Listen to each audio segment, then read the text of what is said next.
I mean, seriously, we.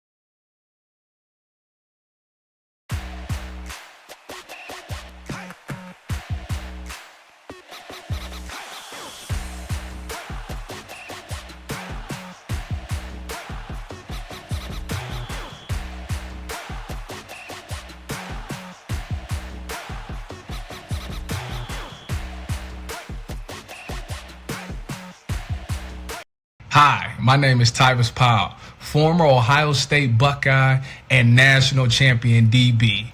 Welcome to the Buckeye Cast. These guys was born and bred in the Buckeye State, and they like to talk Buckeye football and drink bourbon. Subscribe to the show. Now pour up a drink and pull up a stool. Here's your host, Joe Warwick. Get him, Joe. All right, we are in it. Jeff and Shawn, how you doing? Got both of them in here right now. How you feeling? Good. Excited, I can tell. I can feel it. What's that? I was seeing, is Jeff with us? He's muted. But, Trying to get my headphones squared away, guys. yeah, take your time. We'll be here. I'm not going anywhere for the next 90 minutes. All right.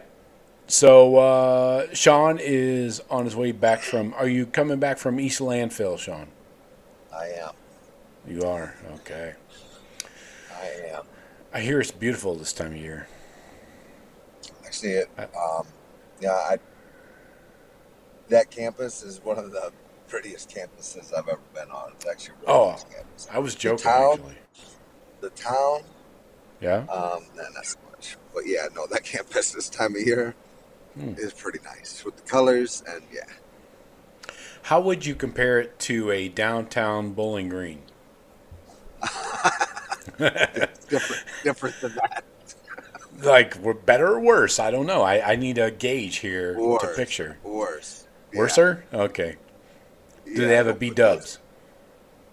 I'm sure they do somewhere, but Or a they've got Frickers? other Hopcats, Raising Canes. Oh. All right. I'm just trying to get a gauge I'm of the sure place. I'm sure there's a B-dub somewhere. I mean, That makes around sense. campus. I haven't been to it though. Yeah. I'm just trying to figure out, like, all the stuff that's typically around a college campus in Northwest Ohio that I will probably never visit. But, yeah. All right. Jeff is with us, I think, as he maneuvers his headphones and microphone situation. We're going to talk about this Buckeye victory over the Hawkeyes, which, again, Hawkeyes is a made-up mascot, not a real thing. It's from a book, a novel. So, anyway, we won't get into that right now. Do you guys want to start? No, Joe, you're wrong. Go. Hawks actually do have eyes. I've fucking seen it. I can't argue that. I have seen those too. But that's not the mascot for the Iowa Hawkeyes. What do you mean it's so a you guys- hawk? I know, dude. And they, I don't want to get into it. I'd rather talk about the game. Everybody knows it's about the Carry on. character from the novel. Anyway, where do you guys want to start? You want to start with the Hawkeye game, or do you want to get into, like, what turned into an upset Saturday? Like, it's one of those weekends you never see coming when you're talking about college football, but upsets were had, like, and it's beautiful when it happens to the SEC, right? Or even USC. USC is, not really the Big Ten anymore yet. Anyways, they're not really. They are, but they aren't. And when you can get our guy PJ Fleck on camera going off, yelling at the camera, that's priceless. I'm gonna try and cue that video up. It's very short, like him. He, so it fits the scenario. But I mean, you guys want to talk Vandy, Alabama? You want to talk Tennessee, Arkansas? What else? USC, Minnesota. We could lead off with the Buckeye, Iowa game. It's up to you. You point me in the right direction. Go ahead. Let's go over the beloved Buckeyes right out of the gate. Okay. Hey, I'm in, boys. Sorry, I had to get the headphones squared away. All right. How you doing? You're in. You're officially in. You're in. Yeah. So she said. Anyway, yeah, you should know by now. I do. Yes. Yeah. So, anyway, leave it alone. Leave it alone. Let's keep it professional here because we are a major outlet. Oh. Yeah. That's a lie. We're not. We're not. All right, let's talk Buckeyes, Hawkeyes. The Hawkeyes come into town thinking they're going to do something. Jalen, what's his name? Caleb Johnson, talking all kinds of shit. Talking mad from shit. Hamilton, Ohio. I would not have gone there if I wasn't offered because I want to beat them. Wait, hold on. You have to pick one because this is how time works. Time works where you get offered, then you can accept or decline the offer. Then you can say, I want to beat them, right? We know how time works. It's a flat circle, right? But anyway. Yeah. The standard Ohio kids that don't make it to Ohio State, what they say. Michigan guys say it. Michigan State guys say it. Iowa guys say it. Oh, I wouldn't have went there if I would offer me anyways. Well, we didn't offer you because you weren't good enough to play here. Right? We found people better than you. All right? You turned out to be good in college. It's like revisionist history. Like, there's some kids though. There's some kids though that do feel that way. I feel. Sure. I don't know where he's coming from though, but some people hate Ohio State or they love Michigan or Notre Dame or something, and that would be the case. Now again, he wasn't good enough to get the Buckeye offer, so it is a moot point. But right. Sure. Regardless, but he said, "Just shut your mouth. Just shut your mouth, kid." Yeah. Right. I mean, come on. Yeah. Somebody should have probably grabbed him by the head, but the thing is, like in the same quote, to say, I would not have gone there even if they offered because I want to beat them. It's like, okay, how did you want to beat them if you haven't even committed to a school yet? Right? Yeah. Well, that's what I'm saying. From what school are you? I want somebody. I want to go somewhere I can beat them. Yeah. Cincinnati. I'm going to Cincinnati. Beat their ass. Anyway. If we ever play them. Yeah. So, anyways, so Caleb Johnson, he turned out to be he's a good running back. It's all good. Yeah, I mean, he's good. If you're going to play him into the fourth quarter against our second and third string, I call that Bush League. Where I come stats, from. We don't padding stats. I call that Bush League to give him 86 yards total. I think he had a 25-yarder there in the fourth quarter against second and third. Take your stats, whatever. I got a little problem with that, but Ferentz. I got a little problem with a lot of things Kurt Ferentz does. You're not the only one. Yeah. Not exactly a great guy, but anyways. So okay. So let's go on. Let's move past Caleb Johnson. All right. So talking about the game, let's talk about our score predictions. Actually, I feel like I'm 5-0 here, guys. Of course you are. I mean, am I wrong here? I had 31-9. Most of the time. Shawn had 38-10. Jeff had 48-9. I feel like I won this again.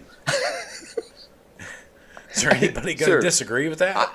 I mean, I'm not claiming I won it. No. So. Okay, then.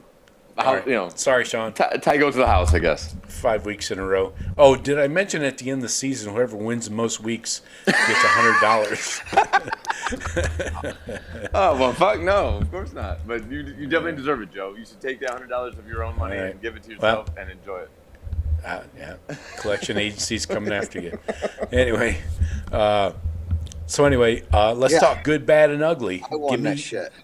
Give me you got it all mapped out, I'm sure, Shawn. let's let you go first with your good, and then we'll work our way through the rest. Go, Shawn. Can't hear you, buddy. No. I made a dead spot, probably. Yeah, right next to East Landfill between Detroit. Yeah, shocking. Shocking the dead zones. Yeah, because some hoodlings have taken down the cell phone tower. Right. Some delinquents causing mischief. Yeah. I'll go ahead and give you my ugly. Map it out. Let's Let's go good. I want good. You good? We're going to go good in order. Good, bad, ugly. GBU. Okay. If you're ready, go ahead. We'll circle back to Shawn. I'll just give you my good here. The linebackers look like they were tackling a lot better. Oh yeah. Fuck yeah. I know we'll get into the spotlights here in a little bit with my boy Sonny Styles, but I saw much better tackling from the linebacking that we were concerned about from last week. Cream in my pants. Only 5 missed tackles. Holy hell. Against the second leading rusher in the nation? Yeah, we'll take that. Well, I mean, you're 50% improvement from the week before. We're good there. We're good there. Right. What was your good? What stood out to you? Oh, for me. I'm back, by the way. Okay, I got you. Honestly, I got to start with the O-line. This might have been the best game they played against a worthy opponent. As worthy as we've had thus far. A proper opponent, right? A Big Ten, a good above. Iowa's defense is good. I mean, they're not Big Ten good. They're college football good. No lie. And yeah, you're right. I'm with you with the O-line there. I mean, that was a good test. This is by far the best test we've had. This is a good test for any team in the country playing Iowa. Right. I mean, any Big Ten team is going to need to earn it against them. Right. And the key is they were equally as good in the pass and the run game. Yep. I know they didn't really focus on the run game as much, but we still ran for over 200. The quarterback was a part of this run game. This is the part of the playbook that Chip Kelly just opened up more and more over the last couple of weeks. And Will Howard did damage with not super long breakaway big plays, but the O-line set him up and he knocked him down, got in the end zone on his feet, picked up first downs on his feet. So I'm going O-line because they are often the whipping boy of the team, and I think it's finally come back around. We're seeing some good things, and honestly, Tegra has won that right guard job, re-won it again. So Austin Saravold only had 3 snaps this week at right guard, and it was later Tegra was there, running it. So let's go to Shawn for his good. Yeah, Shawn, you there? I'll yeah. Can you guys hear me? Yeah. Can you hear me? Yeah, we got you. Yeah. My good. I mean, I'm gonna go with easy pick. Emeka Egbuka. Hello. Yeah. I just watched his touchdown pass. I'm already watching the game right now. I just saw that touchdown pass in the third quarter. Wow, beautiful. Yeah, big. What a way to step up. You had Tate go down, a little thin at the receiver core, and you go do what you do, and with the three scores, pretty sick. Yeah, glad to see it from them. Beautiful pass too from Howard on that one, and right on his face mask, right there in the corner, right there right at the end of the third quarter. You notice they set up that Iowa defense so well. This is Chip Kelly's greatness as the wizard that Seth McLaughlin called him this week. Chip Kelly's the fucking wizard. He set up Emeka on the safety, the worst corner, and the other safety. Emeka worked these guys. If you're going to line up your freaking safety and that Schulte guy, 30, the white boy, never had a chance, man. That poor bastard, he got worked over 6 ways from Sunday or Saturday, whatever day you watched it. But that 30 was not in the frame. He got screwed over, and they dialed it up. They got these alignments they wanted, got the matchups they wanted, and Emeka against a safety.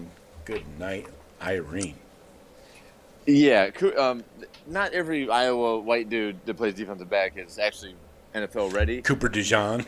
Yeah, right. Yeah, Cooper DeJean's not walking through that door. Schulte was a target for sure, but I mean, but that's Chip Kelly. Chip Kelly's recognizing what he has. He's recognizing what he has. He's got Jeremiah Smith. He's got, any three receivers can hurt you. He's got two stud running backs. He's got the quarterback. He's sprinkling in some quarterback run options. So the defense, they're looking at all kinds of different things. They're like, well, we got to put a fucking safety on somebody.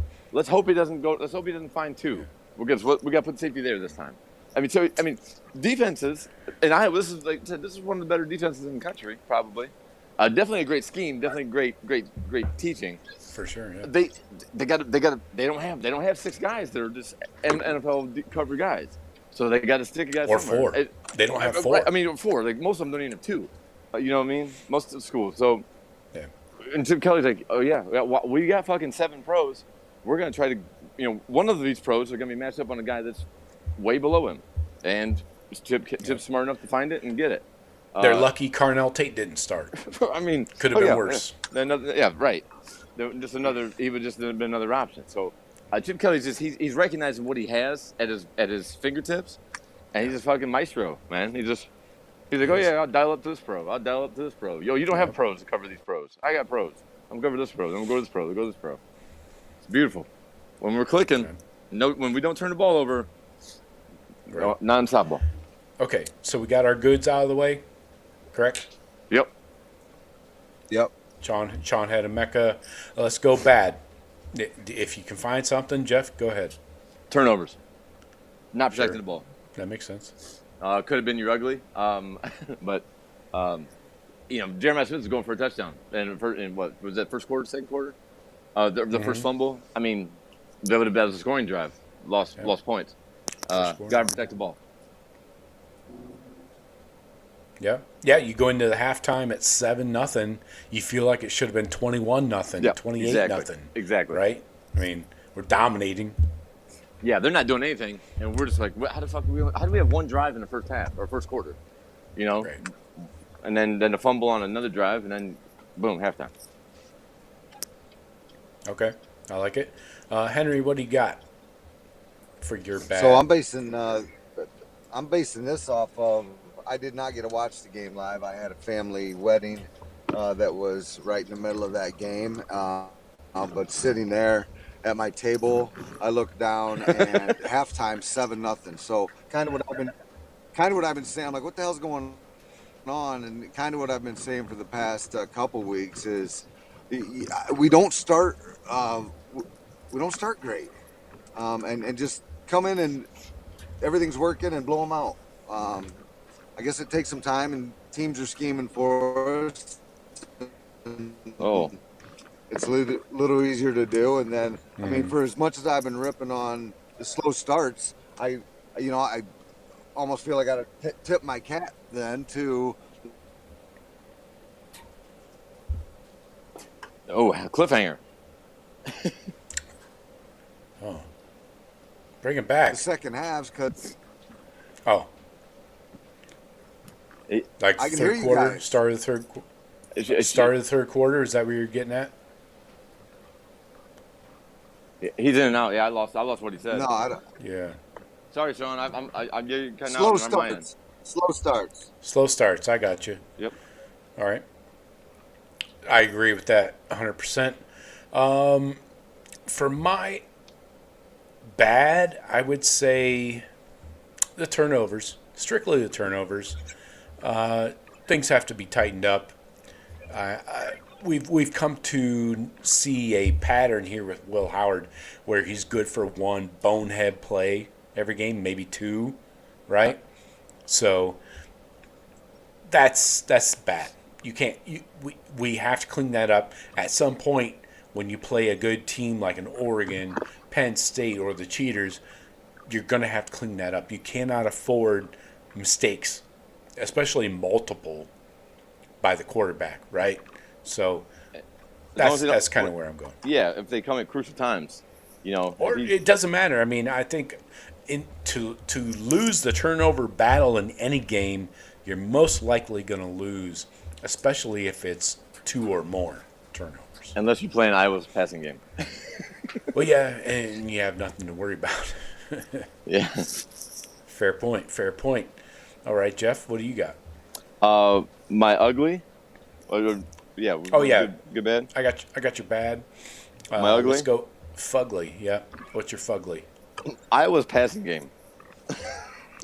Yeah. That's hard to good. watch. I mean, Jesus Christ. If they had any kind of passing game, like you said, speaking to the losing the turnover battle, if they were any type of threat down the field, those turnovers might have, they're changing the complexion of that game maybe. Yeah, I mean, they remember that deep pass where McNamara rolled out and that Van from Holland, guy from Holland. Anyway, they couldn't complete that deep ball. He was like, diving for it, and McNamara just can't get the shit there. He's kind of the white orgy, right? I mean, not an orgy of not an orgy of white people. I'm talking about Alex Orgy, the quarterback for Michigan. He's kind of like the white version, right? He can run a little bit, but he's not going to complete passes downfield. Although, Shawn, I've heard you been to a different type of white orgy. You were there. You sure? I was wearing a mask. It was like that the old Tom Cruise movie. Anyway, ugly. Who what do we got? Who do I have here on the ugly?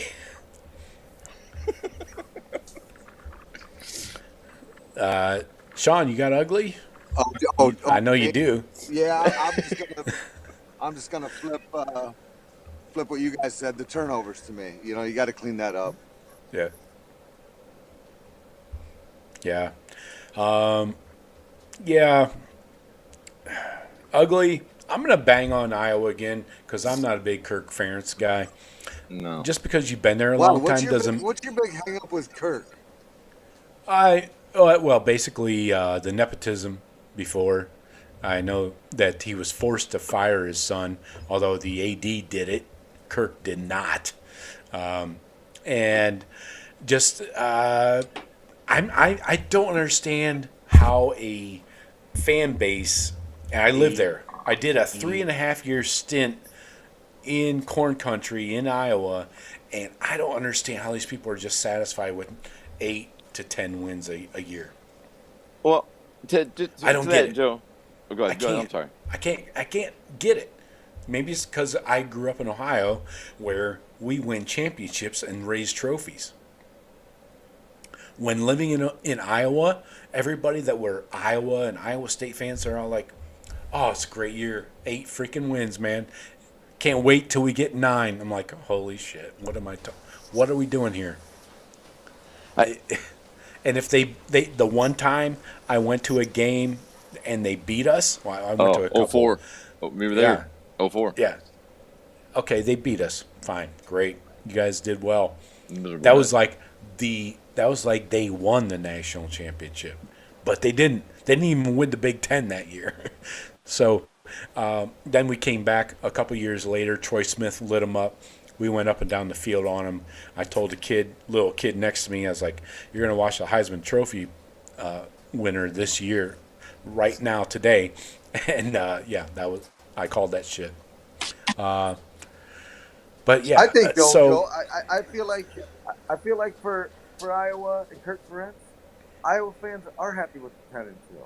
I mean, they've never been much. They're, because 10-2 is a lot better than the 6-6. That they could easily be. And right. I don't know. You get a guy like that at Indiana, Purdue, Illinois. That's a consistent 8 to 10 game winner.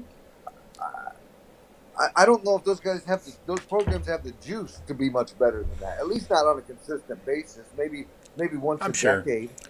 Yeah, I'm sure I have unreal expectations for their program that they will never meet. That was my point too, Shawn. I think Kirk Ferentz does a great job of getting them to 8-9 wins a year.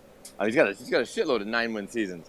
I think he is maximizing what that program's capability is, and probably why the reason they haven't moved off of him in 27 years or whatever it was, is because, I mean, look what happened in Nebraska when they missed on a coach, when the old legend leaves, you just fall into obscurity, like the Purdue's and the Indianas and Illinois, they just come twisting in the wind.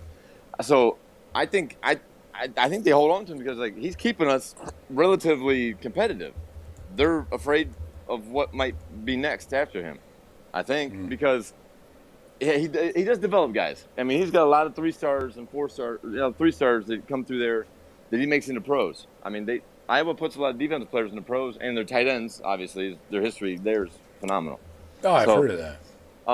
I think he does do it. I think he's probably they probably feel that he's maximizing the program. So why would we change it? They probably don't think they can get much better because you are still recruiting in the middle of fucking cornfields in Des Moines, Iowa, or Iowa City. And you're not, and being Iowa, you're not going to lure in a big time head coach.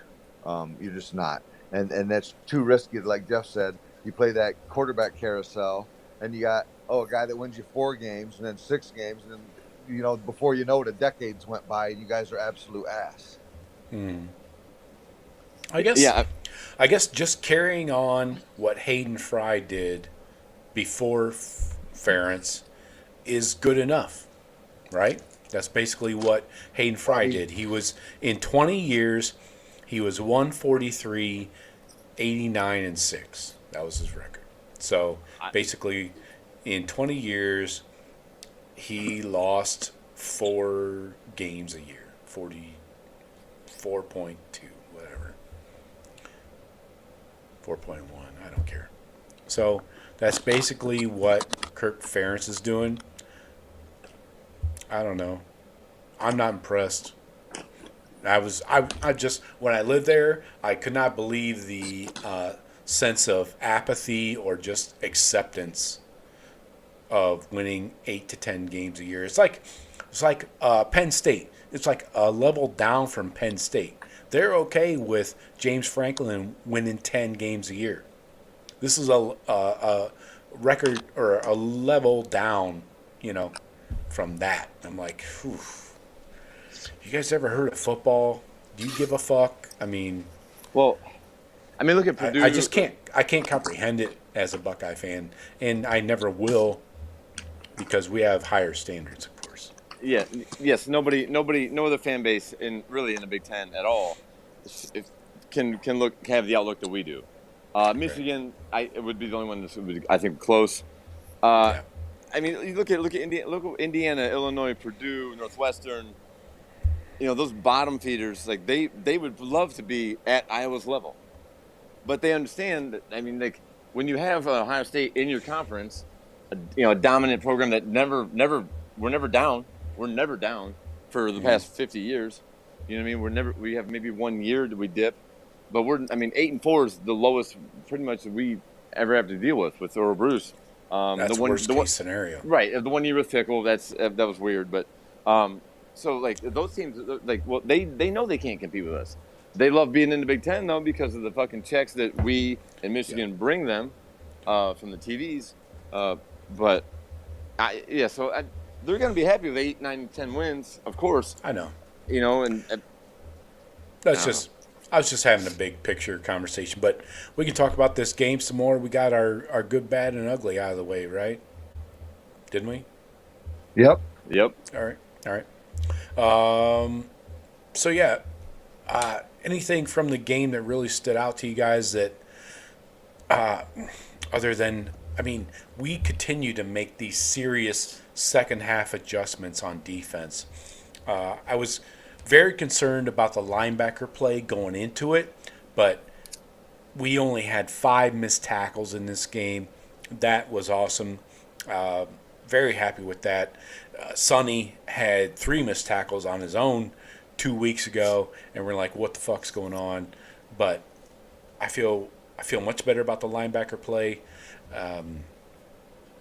IGB getting a pick. Jack Sawyer was in the backfield all day long, wrecking quarterbacks. I don't have a lot of complaints in this game. No, I mean, you're right. The level of defense we played yesterday versus what we've played previously this year, night and day difference. I mean, we played a real defense. You're right, Joe. The second half adjustments we have to really lock people down. On the flip side, looking at Alabama, explosive as shit last week, blowing Georgia out of the water, and they almost gave it away at the end because they look great to start. Fell off. Their defense fell off in the second half. Ours gets stronger and better. So yeah, okay, I got you. Do you mean just the conversely, we are tightening up and looking better in second halves, which I think is a better sign than your slow starts on defense. How do you guys feel about this escalation in competition week over week? You think we're seeing it? Yeah, especially since it's coming to a week crescendo. 3. Exactly, that's what I'm saying, Shawn. Yep. Great word. I love it. I'll use that next time in bed. But anyway, Jack Sawyer, 5 pressures, 2 sacks, got a couple hits on the quarterback as well. I mean, this D-line has come together. JT is getting into the act. We always wait for him to show up. He's showing up earlier in the season now, which I love.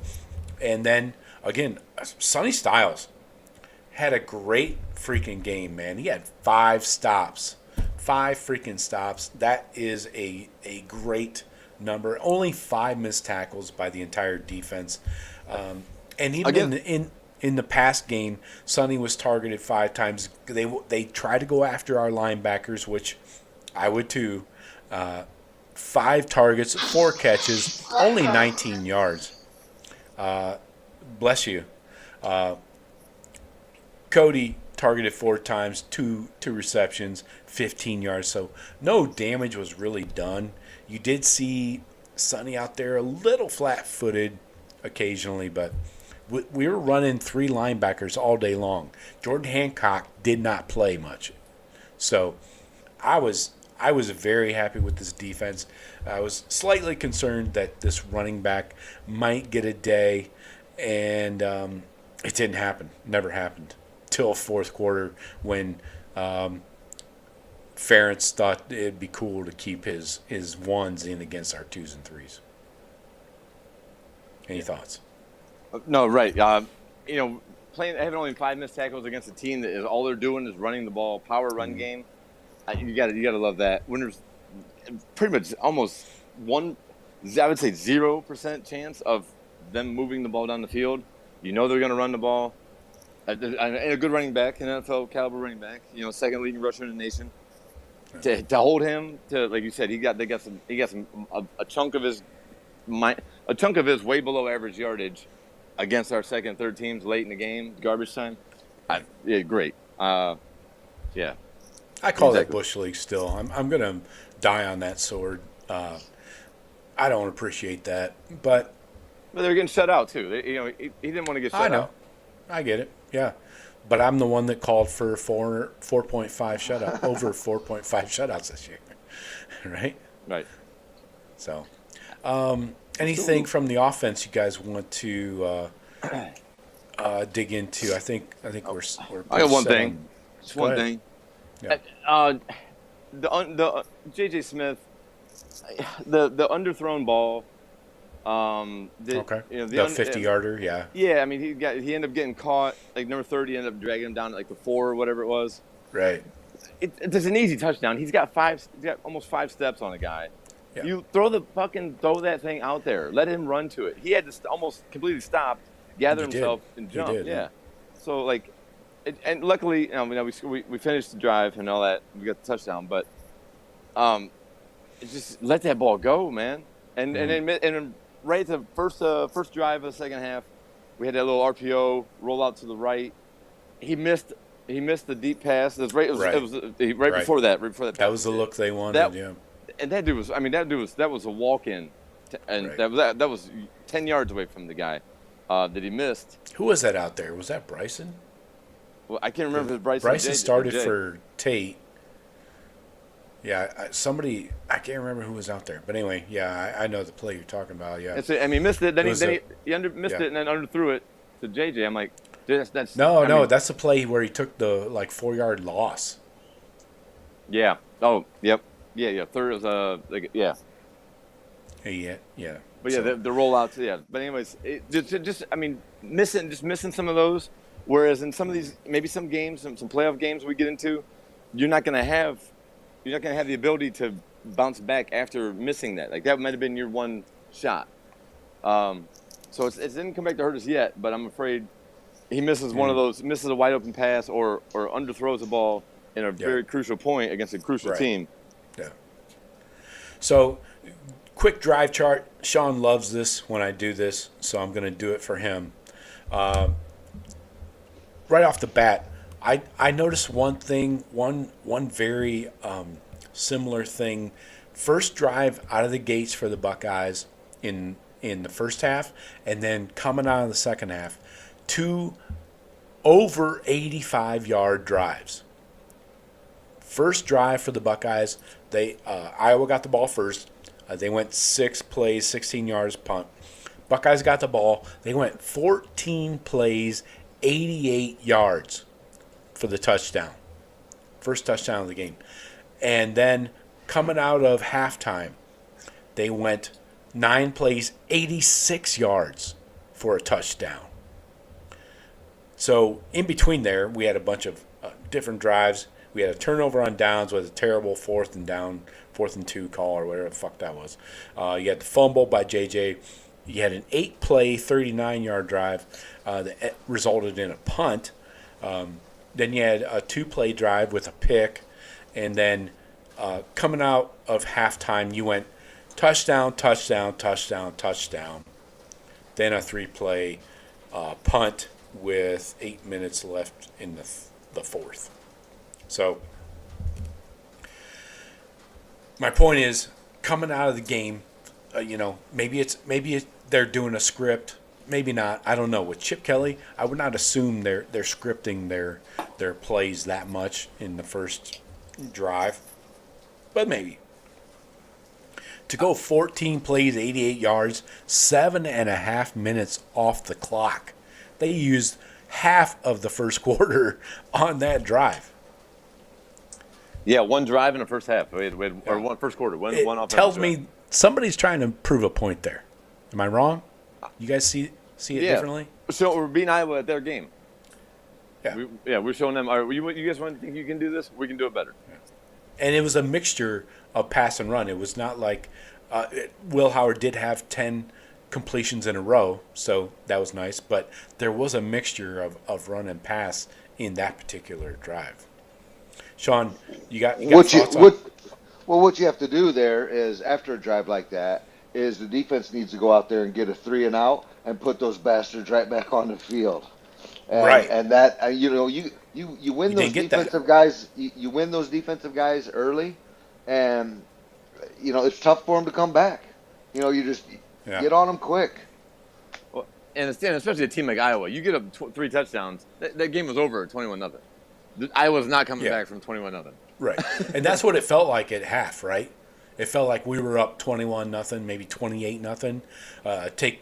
The turnovers really changed that, of course, but it felt like we were dominating them for a half of football. It just didn't show up on the scoreboard. And there's games like that. I mean, it was kind of nice, not nice to see, but I mean, of course, I'd want to see total 60-0 domination from start to finish, but we needed to be tested. I mean, like you're going back to the general progression of the season. It's just perfect. We wanted the kind of a test. Yeah, that first half was kind of a test against that defense. Yeah. That can only help us against next week in Eugene. So it's kind of good to see that we had to earn it and not just. Luckily, our defense is good enough to not keep us in our turnovers didn't cost us field position and putting the defense in stressful positions like we did last week's pick. Yeah. So I do like the progression of the schedule and how it's crescendoing up to next week. Yeah. To use Shawn's word. I'm gonna use that word too in bed. Great word, Shawn. That's a great word, Shawn. Here comes the crescendo. Can't wait. What? Can't wait to use it. Must have the thesaurus for you boys. There you go. Yeah. Another great word, by the way, thesaurus. Yeah. She's like, what? The what? No, don't put it in there. I said it's thesaurus. Yeah. All right. Doris. Obviously Iowa doesn't score until early in the fourth, when they were taking advantage of second and third teamers, and I hope those guys don't forget that, because I would be using that as motivational material later on. Anything else for this Iowa game? We got a ton of national games. Did you hear that that great SEC team lost to another SEC team? And I'm not talking about Alabama. I did not see the end of that Tennessee game. I was at an establishment that I could not focus on the TVs they were playing. What was the final of that game? It's too bad. 1914. I took a little trip along with Colonel Jessup down the mighty Mississippi. Colonel I Jessup? took a little I'd bacon. have taken Colonel Taylor, but if you can afford it. Took a little bacon. I took a little beans. Anyway, I didn't care about that. You cannot make me watch Arkansas play football ever. God, I no. don't care.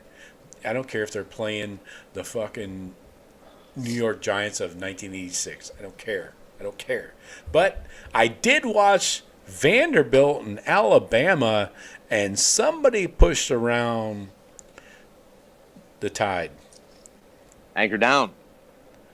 Apparently, that's all it takes. And then you're carrying your goalposts through Nashville to a river.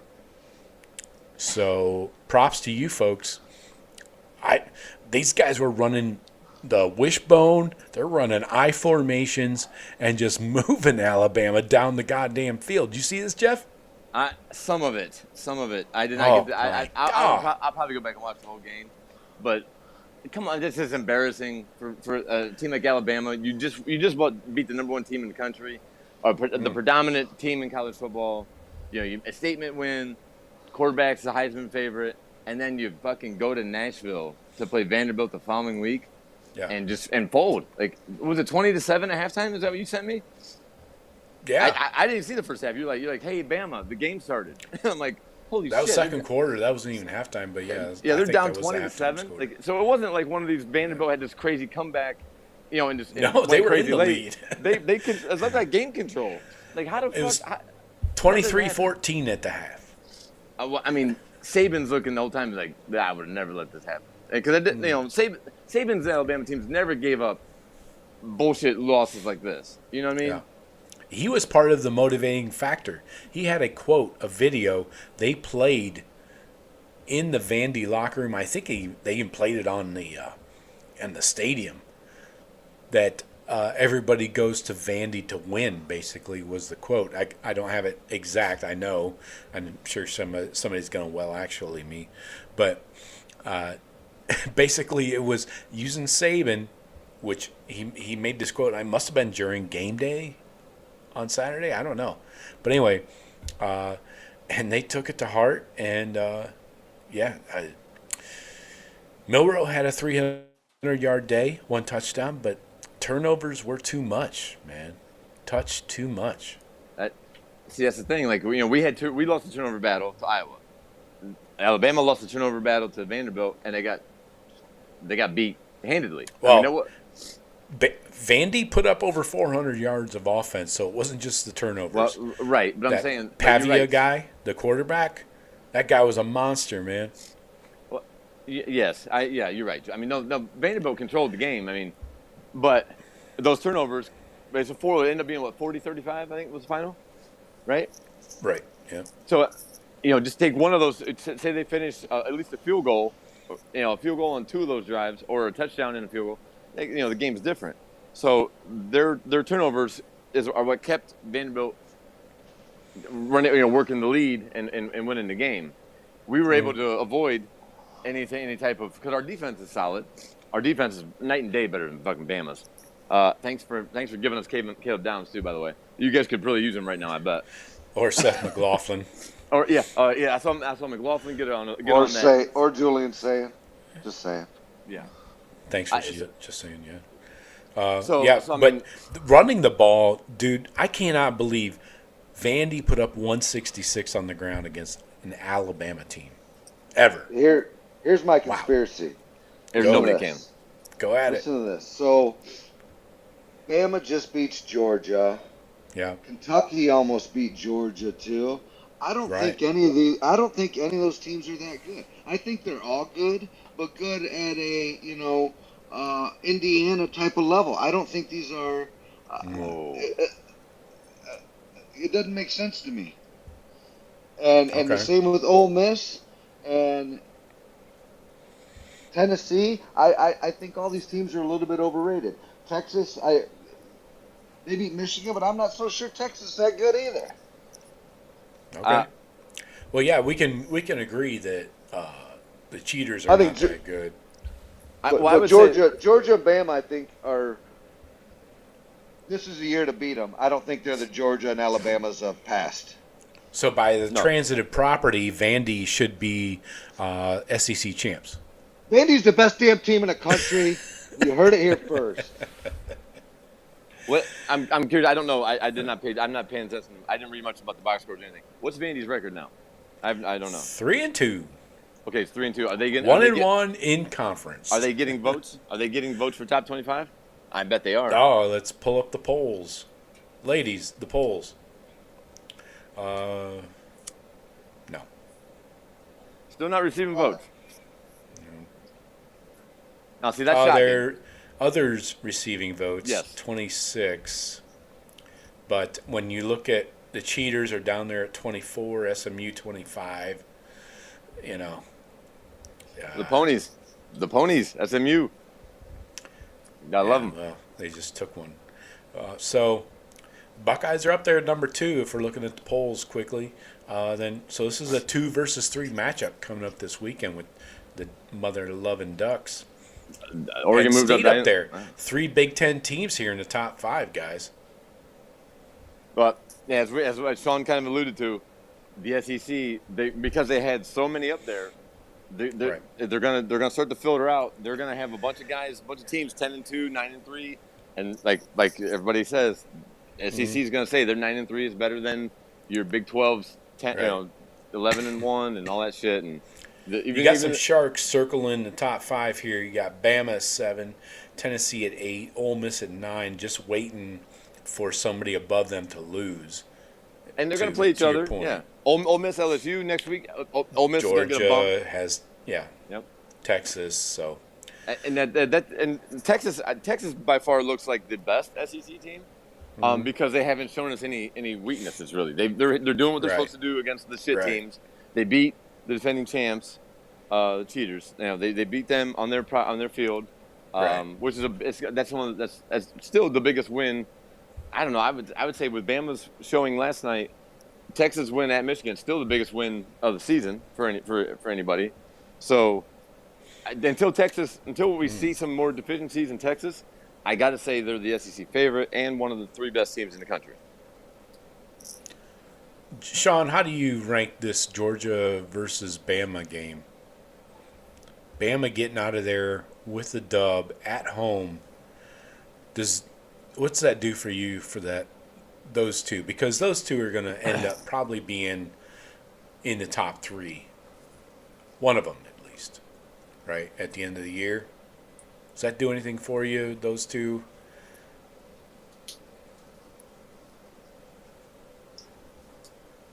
Shawn?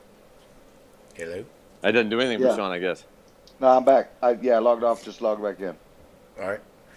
What do you think about this Bama, Georgia? So Bama beat Georgia, right? And then Bama loses to Vandy. What's this do for you for the top of the SEC? I mean, it's still the same teams because now they've all got one loss. Sans Texas. Right. But I don't know if those teams. First of all, I do think those teams aren't that great. I don't think they're what they have been, just absolute, juggernauts. And I also think some of the other teams are getting a little bit better. The Kentuckys. I don't know about Vanderbilt. I can't believe that. When's the last time that Vanderbilt beat Alabama? Whew, it had to be 40 years. Have they? Yeah, right. I don't know, man. Bama was down, right before Saban, the '90s, the late '90s. 90s were not really good down. to Alabama, yeah. But Vanderbilt, I don't remember Vanderbilt being great either. Right. So I honestly, I wouldn't. I don't ever remember hearing Vanderbilt beat Bama. I don't in my life. Yeah. Yeah. So, all right, I don't have a problem with the top three. I guess. Can you argue Texas, Ohio State, Oregon, Penn State, then Georgia? I mean. No, I don't know about Miami at 6. That seems aggressive for somebody that's Miami. They're winning. They're handling their business. I understand. Exactly. They're the only don't team to be 6-0. Nobody else has played 6 teams except Indiana for some reason, and Texas A&M. But regardless. Oh, you want to go back to the SEC though? A&M destroying number 9 Missouri. Fraud. Missouri's fraud. A&M's not a good. Missouri's been looking a little bit dicey for a few weeks. Yeah. Right. But that's still shocking. A&M look like fucking world beaters, right? They have their quarterback is incompetent, like Iowa level incompetent. Right. But they got great defense. Missouri fraud. Yes. All right. No, but no complaints with the top 3. You're right, Joe. I'm surprised. Right. Yeah, it makes sense with Georgia and Alabama both having a loss. That Oregon started out 3 or 4. Moved to 9 because they weren't looking impressive. Mm-hmm. Now they're coming back. They're getting on point. That game against Boise State's for real. That's not going to look like early in the year they struggled a little bit with Boise State. Boise State's probably going to be that group of 5 in the playoff. I'm guessing. So okay. No complaints with the top 3. To me, it's pretty much with all the madness that's taken place so far and teams that will have to play each other. I think it's almost a given now that there will be a 3-loss team in this playoffs. Oh yeah, for sure. Oh yeah. Oh, okay. And maybe more than one. Interesting. Okay. Would you bet money, Joe, that Bama or Georgia doesn't lose at least one more? I would not. I would say yes. They both might. I think they both will. Yes. You got Georgia playing Texas. And Tennessee, Tennessee's got Bama too. 2 losses. Bama's got they got Tennessee, Missouri, LSU. Oh, yes. Mercer, maybe. Right. Oh, well, and you see what Vanderbilt was able to do against Bama. Yeah. Kind of an anomaly, but who's to say that all right, so the SEC's they're ranking Missouri 9. Ole Miss has been in the top 10 and all this bullshit. Right. Who's to say any of those teams couldn't do what Vanderbilt did? So I'll tell you what, Alabama going to LSU, that's probably going to be a night game in Death Valley. Sure. Oh, of course it will. That's a game that Brian Kelly could be fucking, 500 going into that game, but he would mess around and win that, just to be a dick. Yeah, or he completely folds one of the two, but. No, yeah, it could go either way, but I'm saying for him to throw a monkey wrench, or LSU, they love to throw monkey wrenches, not just at the games, but just out in the streets in general. But they could definitely ruin the SEC parade if they're given the ability. What else? We got to talk some more before we get into this Buckeye game quickly. So we covered Bama, Vandy, Tennessee, Arkansas, as much as we want to cover it. Georgia won, beat Auburn in a tight one early, which was surprising. It was tight early. I was surprised to see Auburn hanging around there. But so Auburn's not good. Freeze will use that in recruiting to they're not. Peyton Thorne, the ex-MSU quarterback, is Auburn's quarterback. Exactly. Also ex-Northwestern quarterback. Let's Get the guys that's paper out there. See, well traveled. The journeyman. Yes. Midwestern of note. But we got to talk about everybody's favorite, the Huskies, the big dogs, taking down the Wolverines 27-17 in a game that actually they started up big, 14-0, and then let the cheaters come back. And I'm pretty sure it looked like, I don't know if this photo is real, but it looked like the head cheater, Stallions, was in the crowd up there in Seattle. So kind of fits his whole agenda being up there, right? But anyway, total to the rescue. I'm not a big Jed Fish guy. I think he's a terrible coach, but they put it together. Played good D. Orgy got yanked, which, a little surprising, kind of. Tuttle comes in, does a little shake and bake here and there, but I appreciate the cheaters yanking Orgy early because I had the under on like 94.5 passing yards, and he got 15. So easy money. And same for Mr. McNamara against the Buckeyes. Cash that one as well. Anyway, Donovan Edwards, almost 100 yards with a touch. Most of it was on one carry. Not so Deadwards? Not dead yet? Yeah. Not dead Mullings didn't show up. 49 yards, 14 carries, along of 7. Again. He's still the better running back, though. He is still the better running back. Mullings, of course. I've seen every other game. Edwards just likes playing Washington, I guess. I mean, this is the most Washington football I've watched in probably 5 to 10 years. So, Will Rogers put up 271 on this Michigan defense. Henry, did you catch any of this? I did. I did catch some of this one, and I got to say that I absolutely loved it. And Michigan had a chance to come back at the end, and Tuttle's throwing it all over the place, and they're putting the ball on the ground. And, I thought it was great. I was very pleased. I didn't get to watch the Buckeye game, so I get a lot of pent-up energy by Saturday, and so I was over at buddy's house late and caught the end of that, and then the Tennessee stuff. So, nice, good stuff. Yeah, the last few drives here in that game went Michigan fumble, Washington touchdown, Michigan interception, Washington field goal, end of game. all I hope that happened is I hope those Washington State, at least the fans, they had to have, or the Washington fans or the players were like, see, that natty was ours. Look what happens when you don't got your sign-stealing, cheating bastards with you anymore. Exactly, yeah. See what happens when you don't know the plays? Yeah, way to finish strong, scum. You fucking idiots. Yeah, great to see. USC gave that game away. I think USC had that game won against them earlier. Oh. I mean, Michigan, like we said, maybe possibly 7-5, probably 8-4. Yeah. They're tracking. They're tracking to it. I mean, I would have thought. Well, to me, I think 8-4 is kind of their high water mark at this point. Yeah, I mean, we thought 7-5 would be an ideal. Like we thought they were going to be right there. They easily could be on pace for 7-5. If USC could make one tackle in the last 3 minutes of a game, that's three losses for them already. Yeah. Well. And Michigan still got Oregon too. They got Oregon later on. Us. Oh, they're definitely going to lose that game. Yeah.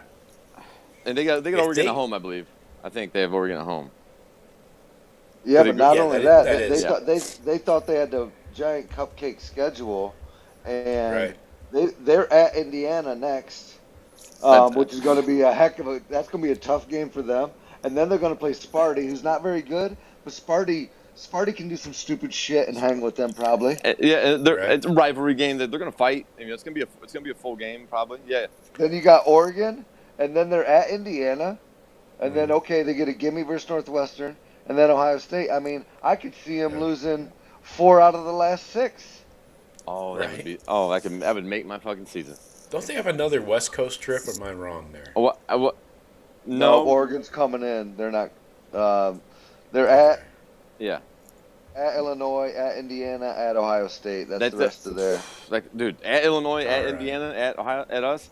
Yeah, yep. that could easily be 1-2, if not 0-3. Illinois plays defense. You know. Right. Okay.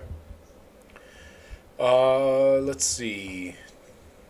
Hey, what was Joe? Sorry, real quick. What was the final of that Clemson-Florida State game?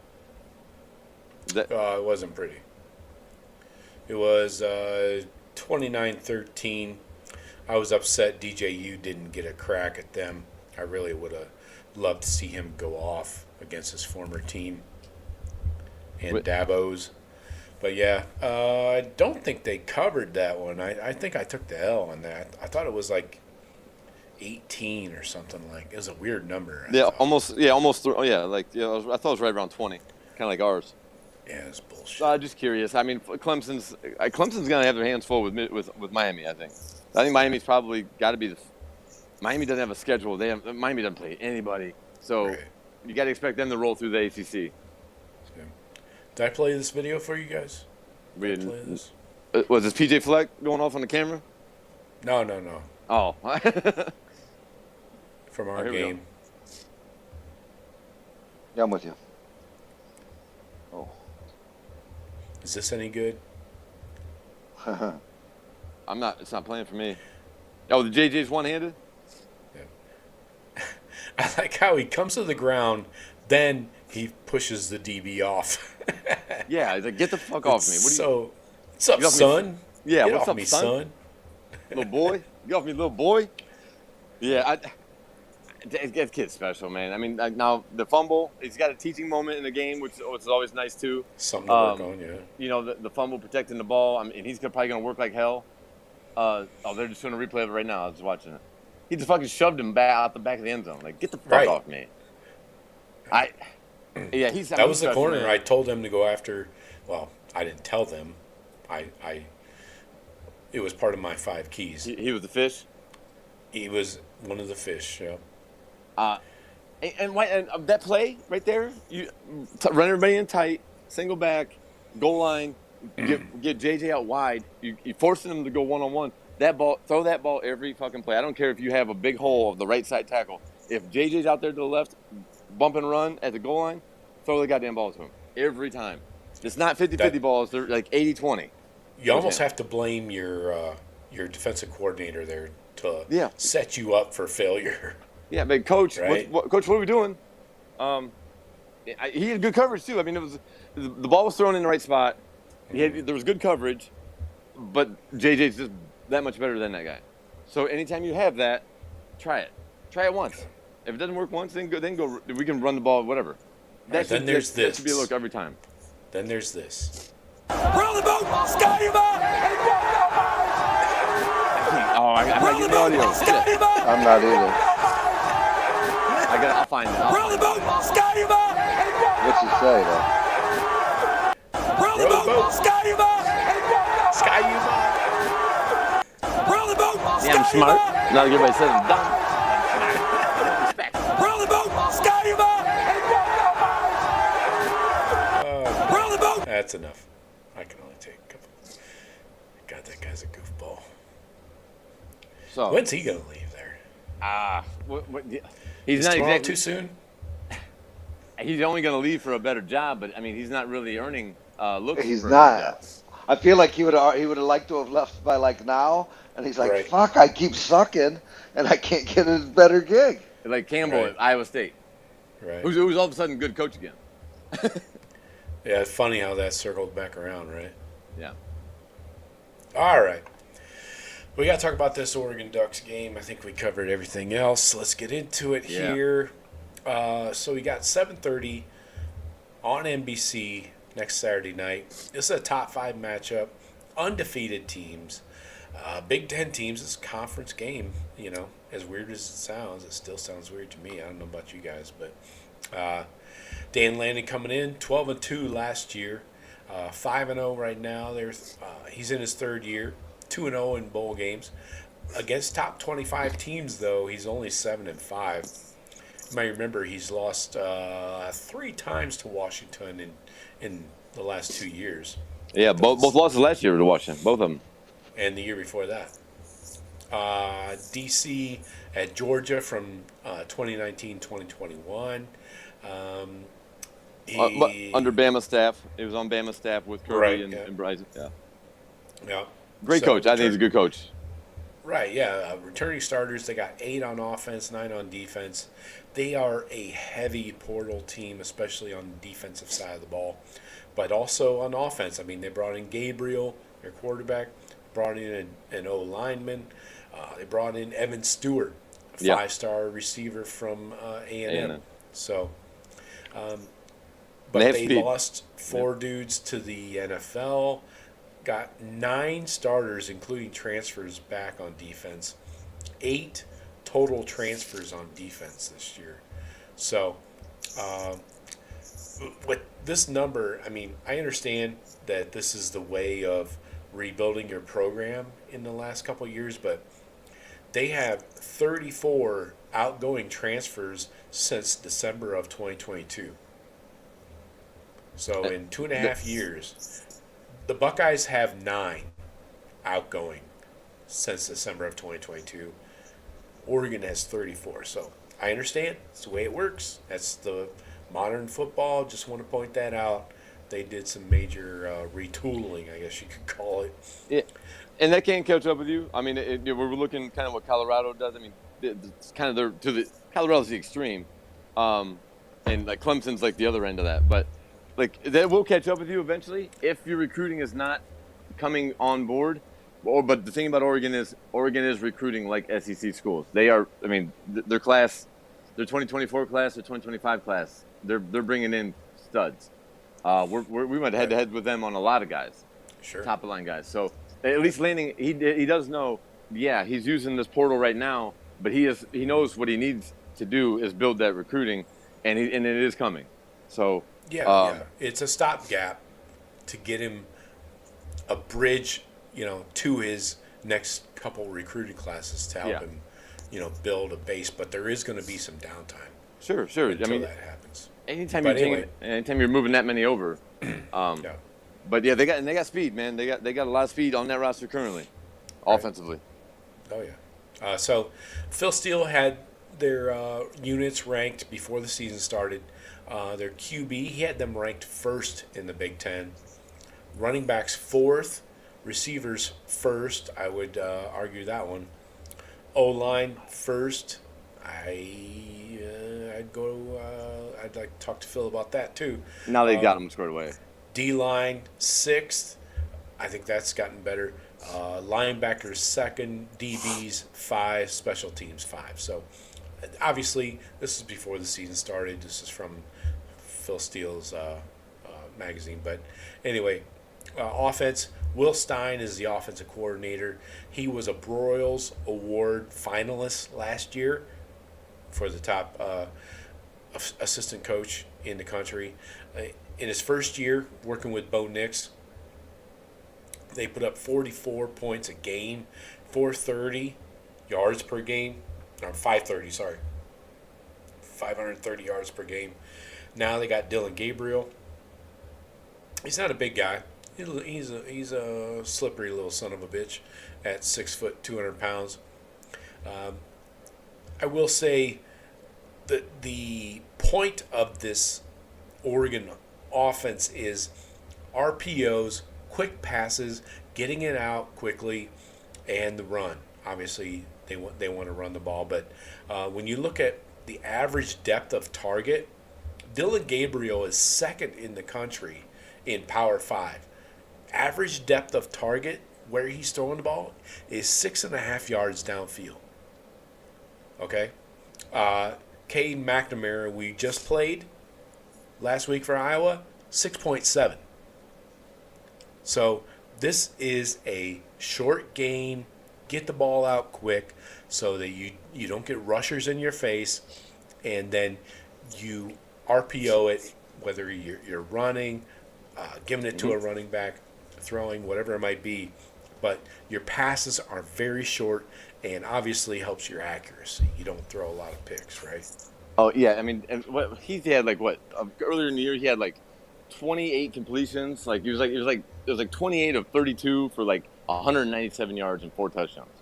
Like no yardage, but like 28 completions or something like that. You know what I mean? For less He's than got 200 yards passing. one of the best completion percentages in the country at 76.9%. Right. Well, yeah, when you're throwing the ball 4, 5, 6 yards, it's a lot easier. That's the key. They're gonna need to open them up. They're gonna have to open up against us. They're gonna have to try to do some big plays, but we don't give up big plays yet. So that's gonna. They're not gonna beat us throwing the ball 6 yards downfield.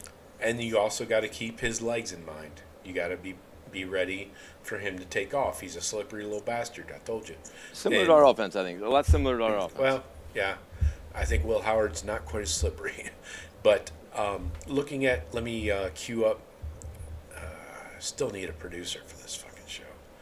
Anyway, here is Dylan Gabriel's passing chart. And on the season, you can see where he likes to throw the ball. It is 0 to 10 yards or behind the line of scrimmage. So if you look at his behind the line of scrimmage, 32 of 33, right in the middle of the goddamn field for a couple hundred yards. Then behind the line of scrimmage, he likes to throw out to the left. Those are probably screen passes. He's a left-handed quarterback. Right. And then those 0 to 10 yards are where he does his most damage. 500 yards almost, right there. 52 of 59, very completable balls. Does not make a lot of mistakes here. What's he have? 2 picks on the year? Yeah, 3. So that's where he's looking, and that's where, obviously, as a defense, you got to be ready.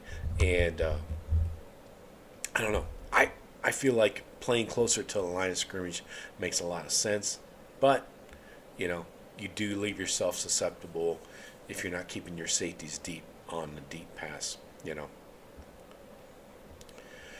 Oh, what else here? Gabriel, yeah. When you don't blitz him, when he's not blitzed, he completes 79% of his throws. When you do blitz him, he completes 71%. So tit for tit there, right? When he's under pressure, he does fold a little, but what quarterback doesn't? I mean, under pressure he's at 59%. But he might that might be the times that he takes off and runs downfield. So. Right. Yes, exactly. Play action wise, let's see. Play action, he has 72 dropbacks where they use play action, and he's still deadly there, of course, because that helps. Screen passes, they don't throw a lot of them. He's got 36 dropbacks with a screen over 5 games, but again, we see where the damage is done, and in an RPO offense like this, we saw this when the Buckeyes were going up against, was it Marshall or Western Michigan? One of them. They RPO'd the shit out of that team, and you could see Will Howard was either handing it off, keeping it, and throwing it to somebody out in the flat, for a gainer, and then they would turn it upfield. But same thing here. Not a crazy offense that they're running that's unusual. Jordan James, though, the big dog here, he had a big game. 5'10", 210. That's a deadly combination when you're looking at height and weight. He had a big game last week against Sparty. On the season, he's got 550, 5 touchdowns. 25 missed tackles, though. This is one of the stats I always look at with running backs to tell me, how tough they are, really, or how shifty they are. 25 missed tackles in 5 games. And then his yards after contact, he's getting almost 4 yards after contact. That's really good. He's got 7 breakaway carries of over 15 yards. So anyway, he's not a threat in the passing game at all, and he's definitely a liability in pass pro. So if you're going to bring pressure up the gut, blitzing linebackers, safeties, he is going to fold like a cheap suit. What else here? You guys want to talk receivers? Sounds great, Joe. Preach. Tez Johnson, he's your slot receiver. He's the guy that is going to be going head-to-head with Jordan Hancock. So we haven't seen a lot of Jordan Hancock these last couple of weeks because we've been going with a regular 4-3, 3 linebacker sets against a heavy run formation from these Hawkeyes. So now you got Tez Johnson, Jordan Hancock. Jordan Hancock is probably going to play every fucking snap of the game. And he is going to be locked on to Tez Johnson. He leads the team in reception yardage, 400 yards, 5 touchdowns. He averages 10 yards per catch. Then you got Trayshawn Holden. He's a former Bama guy. He was at Bama for 3 years. He's second in yards. Terrence Ferguson, another threat, but he's a tight end. So this is where the linebackers and safeties come into the mix. That's Lathan Ransom, probably lining up against Ferguson. Evan Stewart, not doing a whole lot, but he's playing a bit. I mean, he's got 23 targets on the year. Tez Johnson leads the team with 52. That's where they go with the ball. And that tells you something.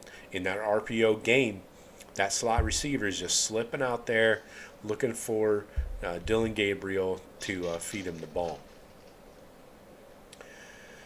Oh, what else? I need a drink. This is a big time football game. This is playoff football. These two teams are going to be there. This is there's been a couple of those. Just had Georgia Bama. This is one of those games.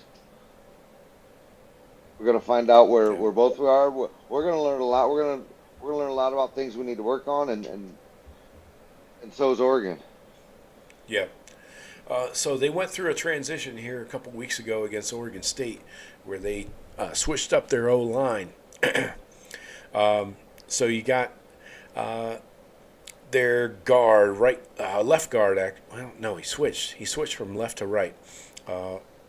Number 55, Marcus Harper, the second. He is a sieve. 48 run block, 59 pass block. Remember, 60 is just doing your job, like mediocre. That's like getting a D, not failing. But that guy is a big problem for them. But then they moved their center around. Their center is doing really well in pass blocking, 81. That's real good. Lalulu, we'll call him that. And then Connor Lee. These tackles are the best tackles we're going to face probably in the Big Ten. You got Connor Lee Jr. and Johnny Cornelius. If you remember, Cornelius was in the portal about, last spring maybe? I think he was out of Rhode Island. Buckeyes were in heavy coming after him. I remember that, yeah.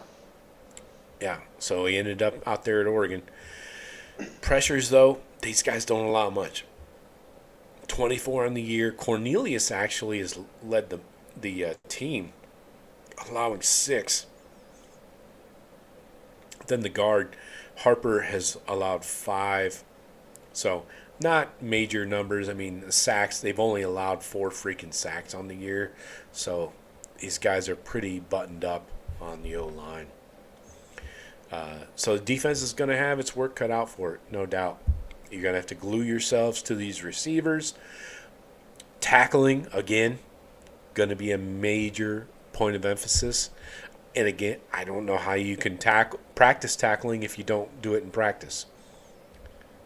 Somebody's going to have to figure that out for me. When does the team travel out there for a game like this? I don't know. It's a Saturday night, so it could be a Friday morning. That would be my guess. They leave. They fly out early Friday morning. I believe USC traveled on a Thursday. One of these UCLA or USC who just played back east. You had UCLA at Penn State. You had USC at Minnesota. One of them came in on a Thursday. That's coming west to east, though. I mean, it is a little different east to west. Yeah. I wouldn't. I mean, I bet they leave. I bet they fly out because you're gaining hours going out west. I would say they fly out first thing Friday morning, land, probably a quick walkthrough, back to the hotel, rest, get your body clock ready, and then Saturday morning they wake up, they're fine, and then it's an all day. It's a late game Saturday, so they're not playing that noon game on the West Coast or whatever. So I think I would say they don't leave till Friday morning. That's what I would be thinking. Friday morning, land, get a walkthrough, then back to the hotel and sleep. That would be the plan I would kind of think of. But I don't know. I've never ran a football team and traveled across country, so they may have there might be other ideas. I don't know. That's just what I would be thinking. Yeah. Well. So Gabriel threw 2 picks against Michigan State last week. One was in the end zone. I think one was down in the red zone. Went for 257. So I don't know how to gauge a game against Sparty, even though it's a common opponent. Is that a worthy common opponent? I don't know. We beat the piss out of them. But it's tough to predict what's going to happen there as far as an offensive point of view. I do say that Jordan James, this running game is for real. He went for $160 last week against Sparty. Yeah, he's good. 66, $166 and a touch, a long of 41. So he's not a threat in the pass game at all, but he's having. I mean, this is his show. He's like the bell cow this year. So he's already got 550 yards. That's impressive to me. So I don't know. It's concerning, but receiver wise, again, Tez Johnson, you shut him down. I think you shut down this passing game for the most part. I'm not saying everybody else can't hurt you, but this guy has the most receptions by far. 43 catches. Trayshawn Holden is next with 19. So, he's got more than double of Holden. So, and it's Johnson's out of the slot. This is a huge matchup for Jordan Hancock.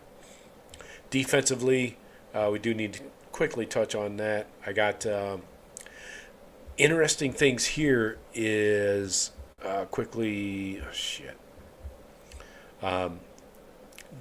Lapoy. Have you heard him before?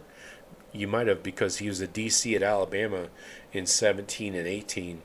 Then he was an NFL D-line coach the last 3 years.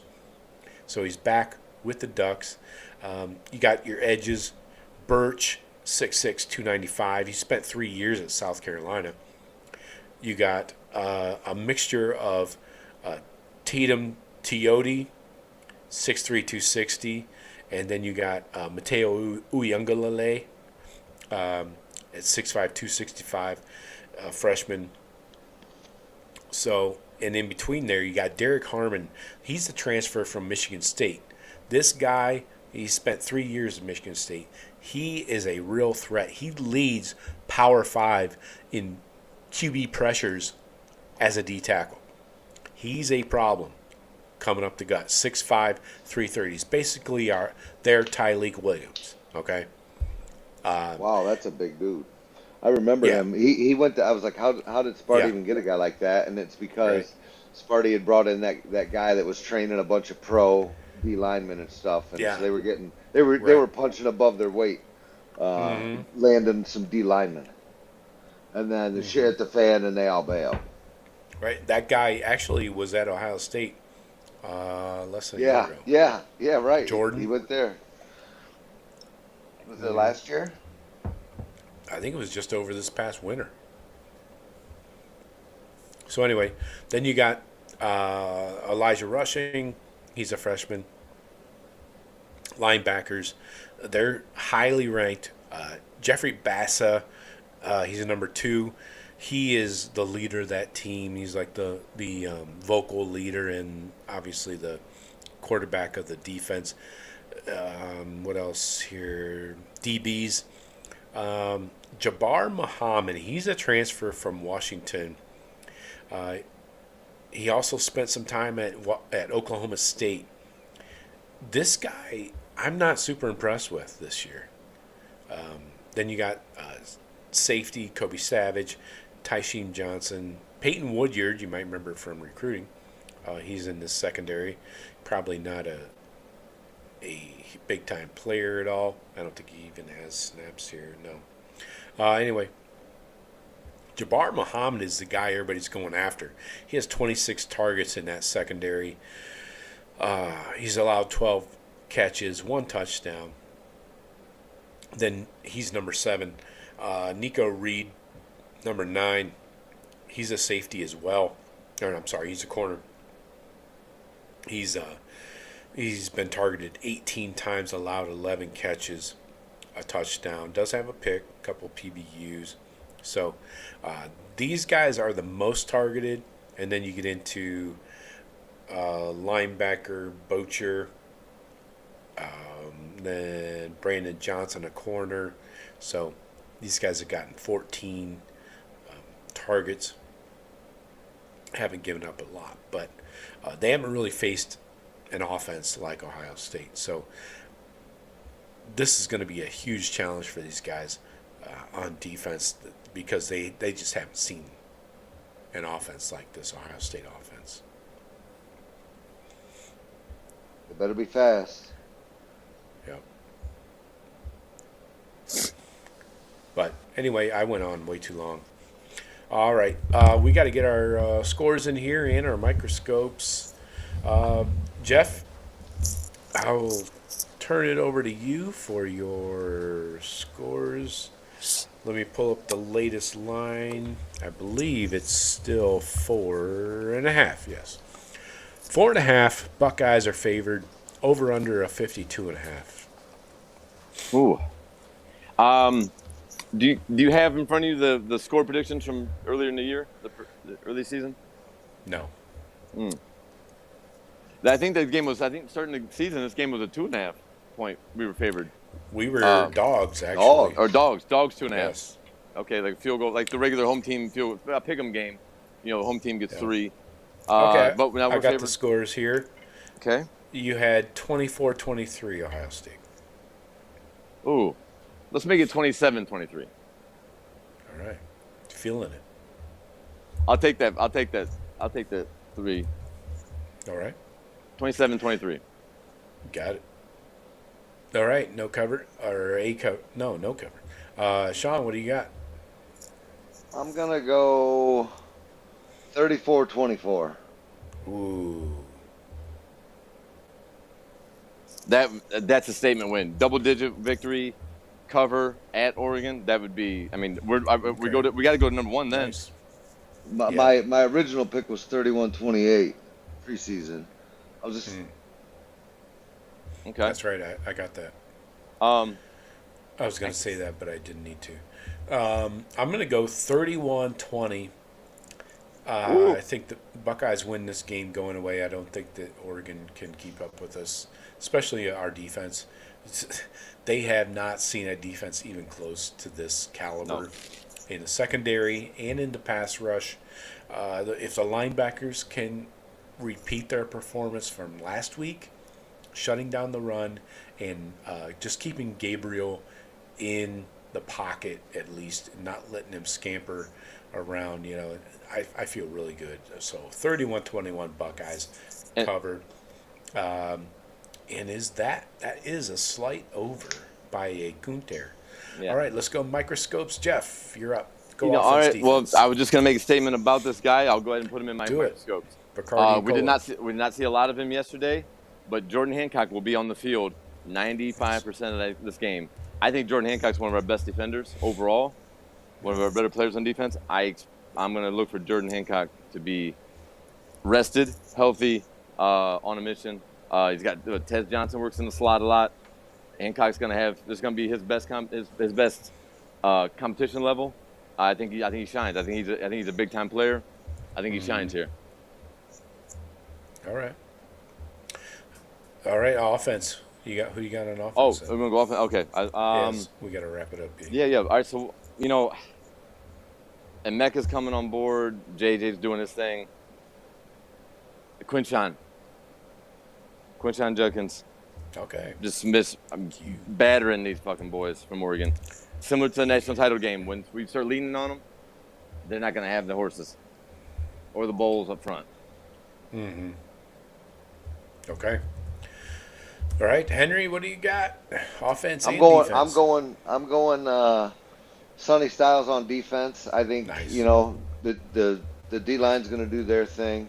The secondary is going to do their thing, and Sonny needs to get in there and stop that running game, and get some tackles. Don't let them get that thing going. They're a pretty even team, and I think we're going to need solid linebacker play this week, and I think we're going to get it because everything else, they complementary defense. The secondary helps the D line helps linebackers, and so on and so forth. I'm just. I'll pick Sonny today on that. Nice. On offense, I'll go Seth. I think, with that D tackle you're talking about, that's a dangerous dude. He's got the most pressures from the D tackle position. Right. I think, whether Seth's either calling out the line or blocking him himself, right. He's going to need to have a good day to make it all work. Yeah, O-line overall they're going to have to be at their best for everything else to work. Right. Hey, Joe, real quick, can we, when we're done with our microscopes this week, can we just review the last week's microscopes real quick before we get out? I don't have them. Sorry.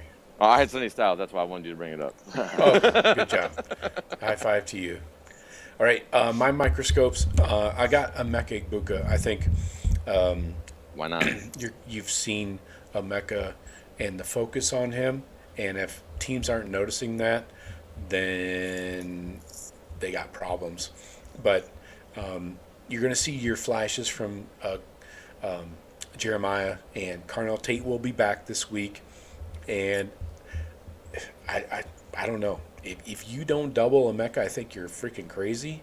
And even if you do, I mean, they set him up against safeties, the white safety, the white safety. Terrible corner, all of them. He worked everybody over for those 3 touchdowns. So I'm going to Emeka on defense. This is a big Caleb Downs day. Pass game is going to be huge for the Ducks. That pole smoker, Dylan Gabriel, is going to try and work the field. And you don't know where Caleb Downs is going to be because he's been activated, in case you guys didn't know. So an activated Caleb Downs is more dangerous than just a regular one.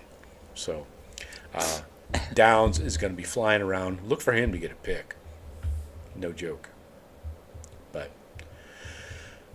anyway. The screen game and stuff, yeah, you're right. The way he reads and reacts, flying up the field, making those 6-yard catches, 6-7 yards, not 20, the catch and runs. Yep. Nobody sees the game as well as he does. But all right, folks, we appreciate you guys joining us. I gotta get out of here.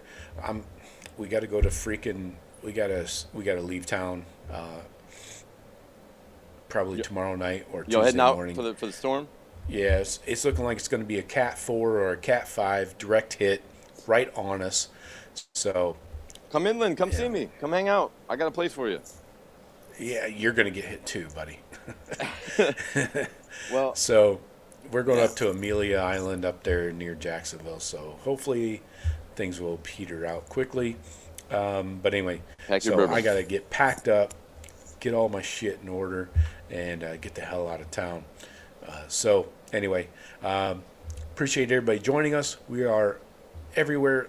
Wow, we got so many viewers on Twitter. That's awesome. I appreciate it. I'm going to go through the chat, I promise. I'm going to download the entire chat from you guys, and let me see if I want to argue with any of you. But anyway, Jeff and Shawn, I appreciate you guys. Yeah, bro. All right. Safe travels. Yeah. Hopefully we will see you next week. And we'll be back live Friday, 4:30 p.m. Eastern, with your Buckeye Rush Hour. And big game. Yeah, this is it. This is it, man. This is what the whole season. This is the #1 game in the season, right here. All right. Yep. We'll talk to you later. Go Bucks.